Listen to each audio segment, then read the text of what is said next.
Hey everybody, so welcome to, it's very windy out here today. Okay, so so we're going to be talking about number sense today. So I'm going to go ahead and share my screen. I want to begin with, this is going to be amazing. And I'm not trying to pretend that I am an expert. So some of you may have better tips or tricks, some other insight, and we would love to hear that in the stream. And if you're watching it later, go ahead and drop it in the comments as well. These.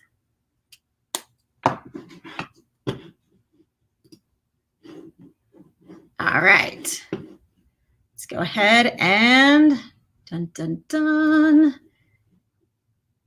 share.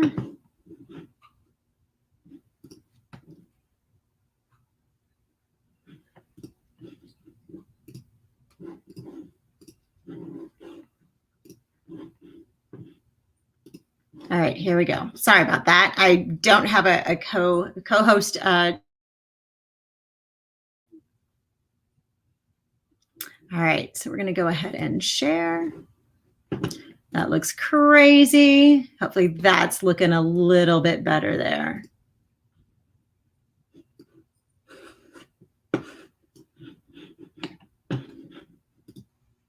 All right, awesome. So here we are just kind of checking it out. So welcome to MathReps Monthly. So I'm going to try and do this monthly based on what you all want. So if you don't have this or you're looking at it later, down here at the bottom, I have a bit.ly link. So it's bit.ly/MathReps September or Sept 21. It is case sensitive. So when you go ahead and insert that, make sure that you type that in properly. Let me go ahead and put that in the chat. And hope everybody is doing well. I know it's been kind of a crazy beginning of the year. We're all learning things all over again.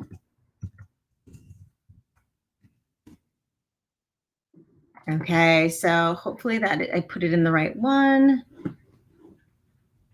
I did. Okay, great. So it'll be there in the chat for you so you can see that we're going to get started.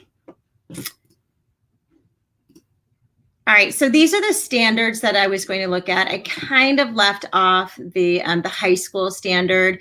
However, all of these standards do go together and join together, so you can see how they build upon one another. So we start in kindergarten with the counting and the coordinality. Then we go into our NBTs for first and fourth grade, and then we go into our seventh grade RPs, and then a high school one. So we're really going to be concentrating on those lower grades, and I have a lot of amazing resources for you all to look at as well. I'm actually going to take off my picture because you don't need to see me.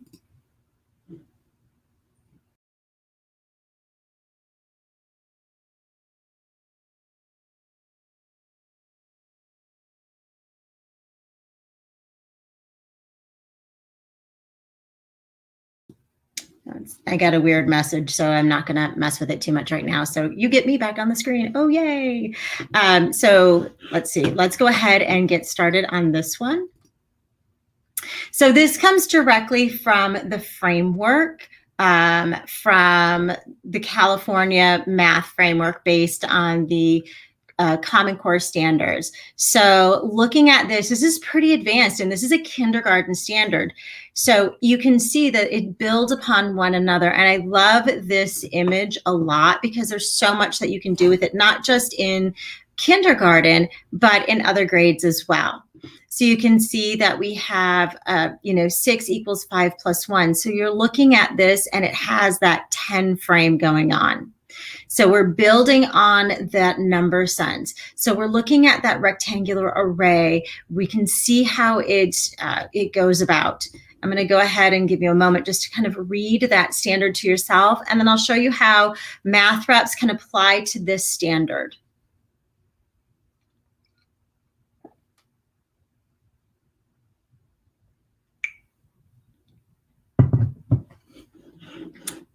Okay, and I assure you that on the bottom of this slide, it says Graham Fletcher's progression videos.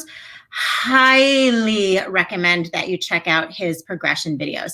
He is amazing and does a beautiful job of explaining the whole process of how the Common Core standards work and how they progress through each of the grade levels. So, in the younger grades, we start with the subitizing. We start with, things like 4 or less. A lot of times we'll start with that. If you hear panting, that would be my dog. Long story about why he pants. Not that you need to know it, but there you go. So in the younger grades, even before they get into kindergarten, they start with the whole, 4 or less, and using counters and placing and putting dots and all of these great things. And in kindergarten, they're doing all of these things. They go from, showing you the dots to being able to say, okay, grabbing counters and placing them down and saying, I think this is how many there are, and beginning to have that one-to-one correspondence. And the teacher can progress through this and give them flashcards with the dots on them and get that understanding and chunking of all of those numbers. I love when my internet's like, and we're going to blank out for a little bit now. Sorry about that. So they start doing that, and then they start moving into like that one-to-one correspondence where they're producing versus counting versus tagging.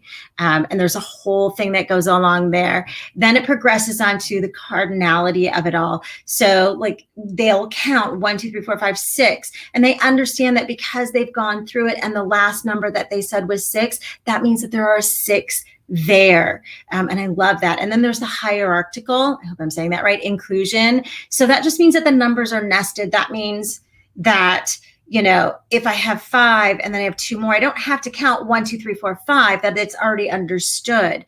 But as we well know, that we get kids, kindergarten, first grade, second grade, I taught second grade for many years, they would still have 5 and 2.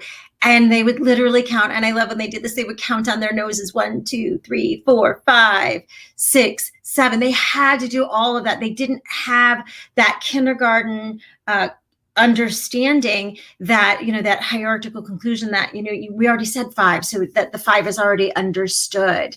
And then finally, we move into the conservation or the decomposition of numbers so that we can understand that numbers are broken apart and we have that part whole that they start learning at the end of kindergarten.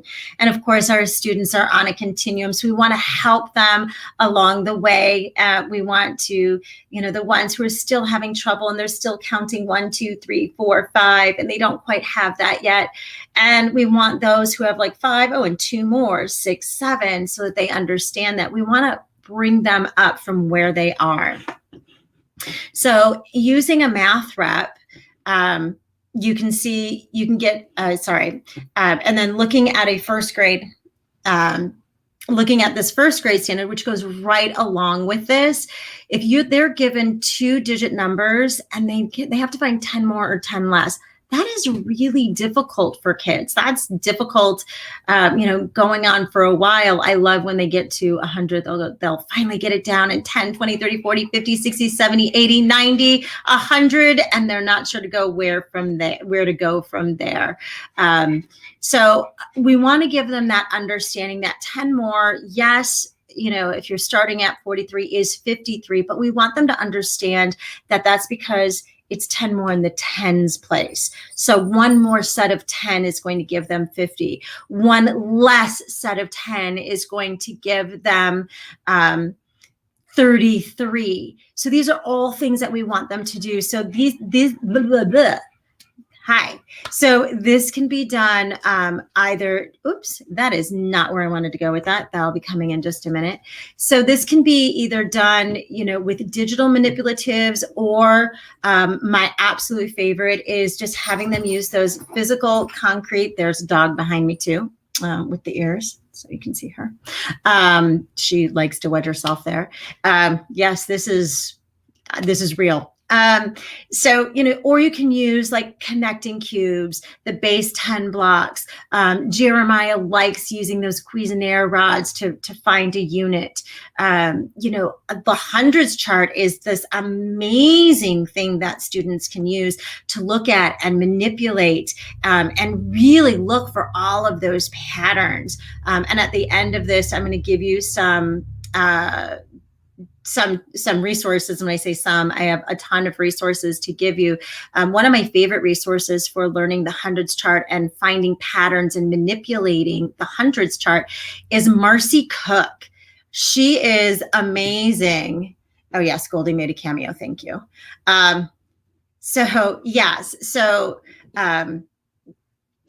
It really is amazing, and Marcy Cook is amazing, and all of these resources are at the end for you. So again, if you have any comments or anything to add of any words of wisdom, because again, I am by no means an expert. I am learning right along. I just love to share and learn. I would love to see what you have to say.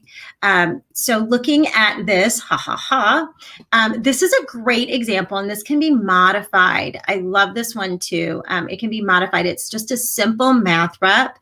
It can be found, here's the file. So here's the file for you right there. It can be found, I believe this is in the first grade folder.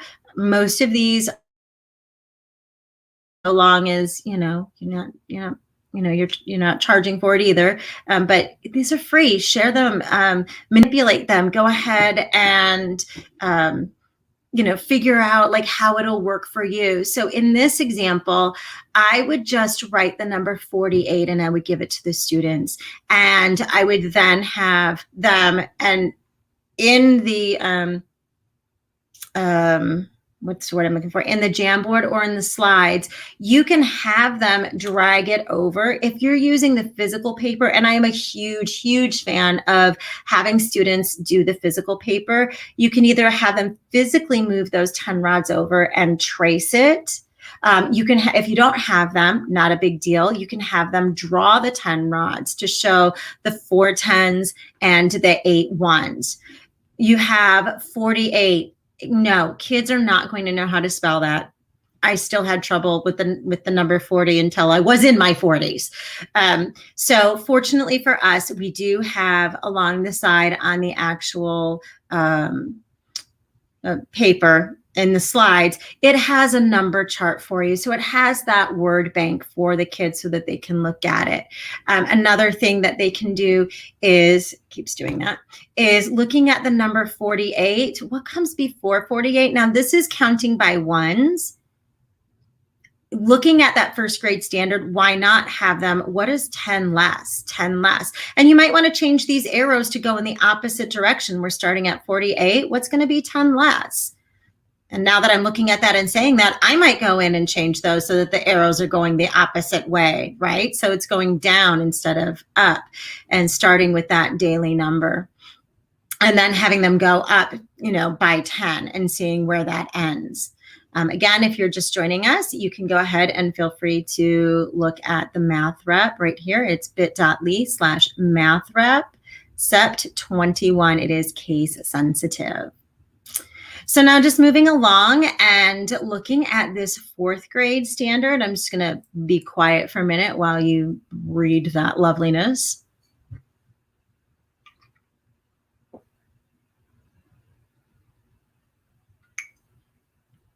So this is a great one where so many people, like if you're like me and you went through school, this is not how we learn to do division. Like we just learn straight up long division starting in, I think, 4th grade. We kind of dabbled in it in 3rd grade and then went to 4th grade. And for me, it was always 6 goes into 7. How many times? And I said that so much, that repetition was there, that it's now fully ingrained in my head, and that's how I deal with it. But I never really truly understood that 7 wasn't a 7. That 7 is 700. So we have to look at it in chunks at this point. So we set up the area model so that this is an unknown, so that this side is an unknown, that the area is known, that the height is known, but the width is not. So we can set that up by breaking that apart into the hundreds, the tens, and the ones. And what I love about this is that the area model really does represent, like, the hundreds is going to be larger than the tens, and the tens is going to be larger than the ones. And you start off with your whole of 750. Well, how many hundreds can you take out of that? Well, you can take out 100, which, would take out 600 parts, leaving you with 150. I'm not going to go through it all. And if you're a younger grade, you're like, I've already tuned out. And if you're if you're an upper grade, you very well aware of this. But looking at the framework can help us so much at understanding what the students really need. Looking at this standard, there are so many parts of the standard. You have equations, rectangular arrays, area models, relationships. You're looking for all of those nouns and those verbs, and there's a lot to unpack in this one standard. So one that I made last year for a teacher is this particular one, and this is a 4th grade one. Again, if you're looking at it and you're a 5th grade teacher, especially after the crazy year that we've had, you might want to look at this and say, oh, but I can use this. Yes, if you are just starting off in MathReps, I highly recommend. We want to set the kids up for success. We don't want to, if we're teaching 4th grade, this is a 4th grade example, we don't want to give them this one. We're going to go back to maybe a 2nd grade Division 1 and build their confidence so that they think that them that confidence. And then we're building that number sense. We're building that flexibility in with the numbers. Panda's panting in and saying hi as well. And so we have them doing those things. This might be perfect for a 6th grade or even a 5th grade, depending on where your students are at. Start them off at this one, building that flexibility of numbers and understanding that in this particular example, I see it's been spun out, is we have 486. So the teacher simply gives these two numbers and that's it. In 4th grade, we have a singular divisor, yes. So we have a single digit there, and that's going to be it for all of 4th grade. So perfect to start off 5th or 6th graders with to build their confidence. So you can see that the area model, so this is multiplying. And so we have 2 of them multiplying with the area model and with the distributive property down here.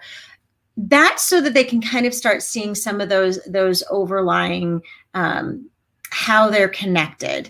You also might want to use this, and instead of using 486 here, you might want to use 1,944 so that they're checking their answers and they're checking their work. Okay, Goldie's going to take a dive now. So they go ahead and do that. So using that flexibility with the numbers so that they begin to understand, so that they begin to understand that they have 486. How many hundreds can come out of that? Well, 100 can come out of that. So you're going to subtract that. Now, sometimes that's going to be really difficult for kids to kind of wrap their heads around. And one of the teachers that I've worked with suggested a division toolbox. And I love the division toolbox because it helps to lower the pressure off of kids, and it gives them that little bit of scaffold so that they're not trying to think so quickly and freeze up. So all they do is write 4 times 1 is 4, 4 times 2 is 8, 4 times 3 is 12, and so on and so forth. Then they do 4 times 10, 4 times 20. So they start to see the relationships between the ones and the tens. And remember, in 4th grade and in 5th grade and even lower, they have to use it so that what is the number 10 times more? Well, they're getting that practice here. So we're giving them that flexibility, and we're helping to grow their understanding and their number sense that it goes 10 times higher. It's in the next place. It's in the tens place, the hundreds place.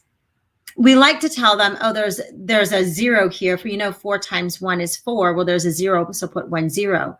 But we really need to be explicit in understanding why that works and why that is. I was a kid who you could just tell me, put an extra 0 because there's a 0 there. And I was okay with that answer. A lot of kids need to know the why, and they need to understand the why behind it. The more I do this, the more I understand it. And I definitely appreciate the understanding of it all. So these are just some of the ways that we can build that flexibility and that understanding with students and in their numbers and their number sense. So the next one we're going to look at is 7th grade. I really like this one. I was hesitant at first. I primarily in elementary, middle school and high school, not so much. It's been many years. I love math. I love trying to figure things out. This again is taken straight from the frameworks, the math frameworks in California. I'm going to give you a second just to kind of read what the standard is.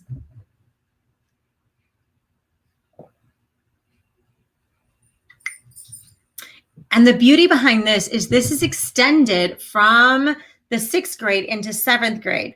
So I know you're thinking, how does all of this, we started off with the kinders and looking at the dots. How does this all work? Well, it does. So with the dots, if you remember, we had 5 plus n, because we started with 5 dots in the top row and we kept adding 1, 5 plus n, right? So we would add 1, we would add 2, we would no different than x and y and having the coordinates and looking at a slope here. Such a beautiful thing. Now, I'm not going to lie to you. Batch B here messes me up because I go 0, 5, and 2, and I'm trying to wrap my head around that, which doesn't make sense to me. But if I do 0 and then I just skip to 1, oh, that's 2/5.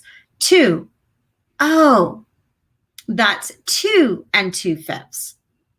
3, oh, 3 times 2/5. Sorry, not 3 and not 2 and 2/5. It's 2 times 2/5 because there's 2 of them. Oh, that makes so much more sense to me. So now I know that the 5 would be really 5 times the 2/5, which gives us a full 2, right? The whole number 2. So you can come up with what equation they need in order to do this. So this is cut straight from there, and it does relate back to what they were doing in kindergarten by looking for those patterns and understanding numbers and thinking flexibly. This one I created. This is in Right Bites. So this is a Right Bite for 7th grade.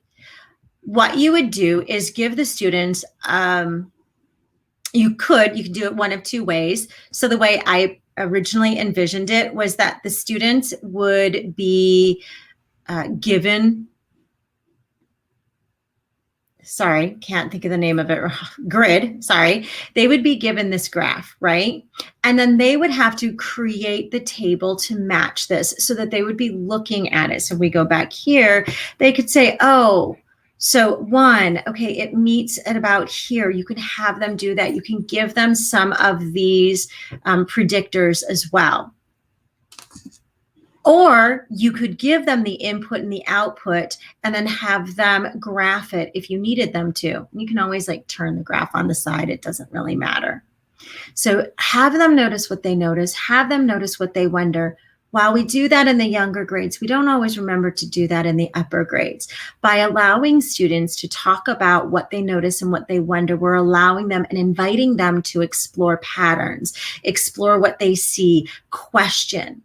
Through the questioning, we will then allow students and ourselves to open up those conversations to what they need. And this all builds on their number sense and being able to think flexibly with their numbers and to decompose going back to that first grade standard, back to that kindergarten of understanding part, whole. They'll be able to take apart the small parts from within the giant whole.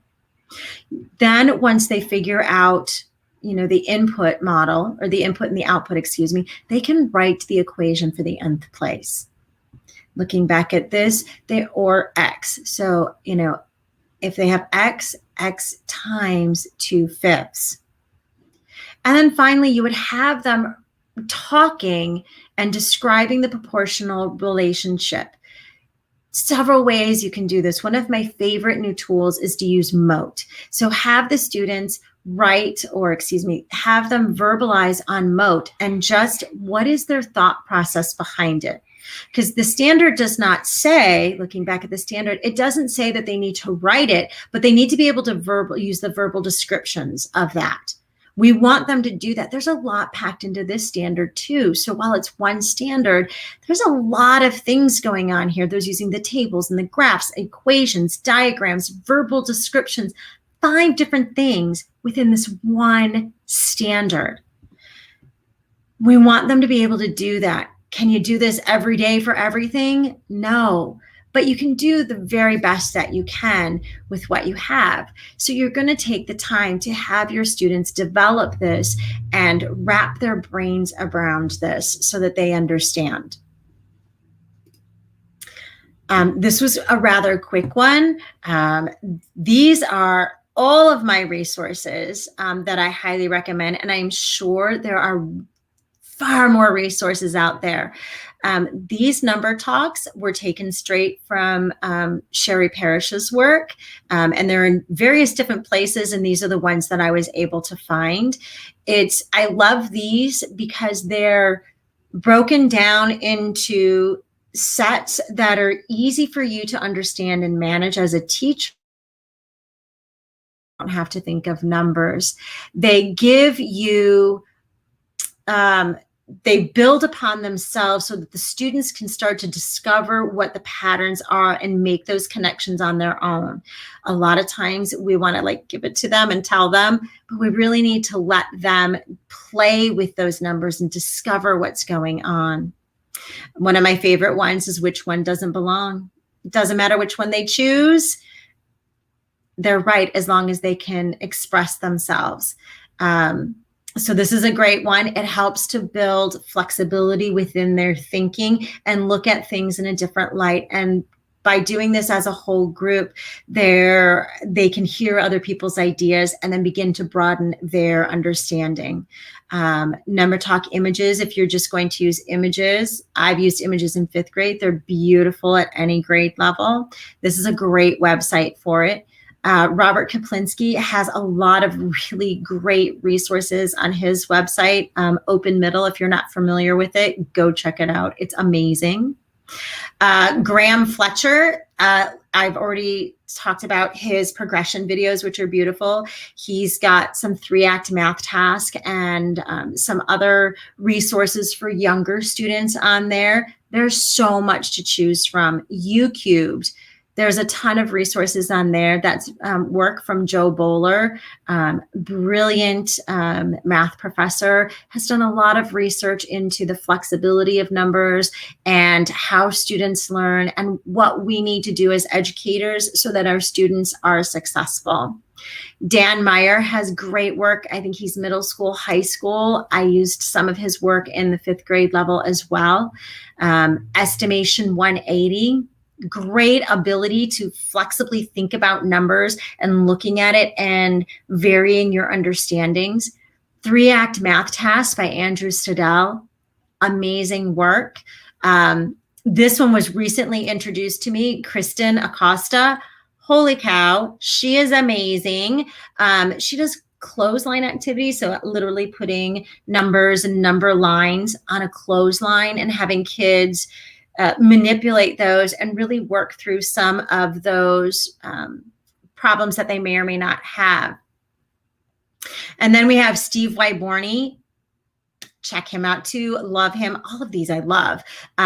Splat, which is a really great activity, which goes back to that kindergarten, first grade level, showing them dots and then covering some of them up. And they have to figure out how many are covered up.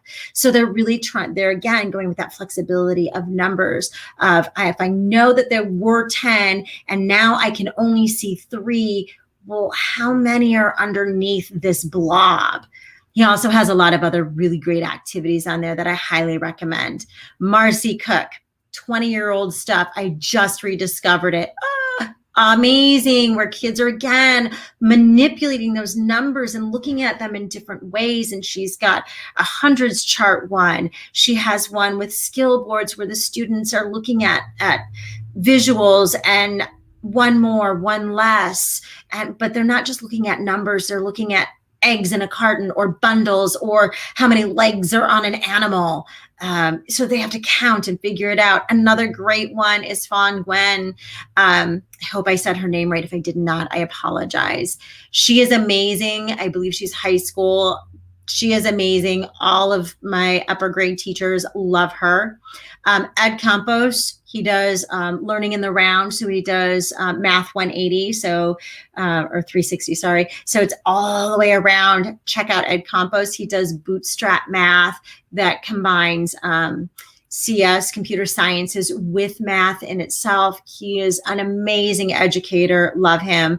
Could not do half of the stuff that I do without talking to and getting knowledge from the brilliant Jeremiah Roosh, who is my co-author, who I adore, and he is such a brilliant human being. Please reach out to him if you have questions. And finally, of course, there is Alice Keeler, who is a master of many trades, an amazing math teacher, thinks flexibly, just can do all of these amazing things she does high school math, just an amazing educator. So thank you for watching and viewing. I hope that you gained some insight and some new knowledge on this. I hope if I know back east from Detroit, many of my educators and many of my friends school. So if today was your first day, hope you had a great day. Hope you have a great rest of the week. For those of us here in California, we've been in for a few weeks, so I hope things are settling down and things are going really well for you. If you have any questions, if you need help, I am always available for you. Here is my contact information. So thank you so much and have an amazing day and rest of your week. I will see you next month.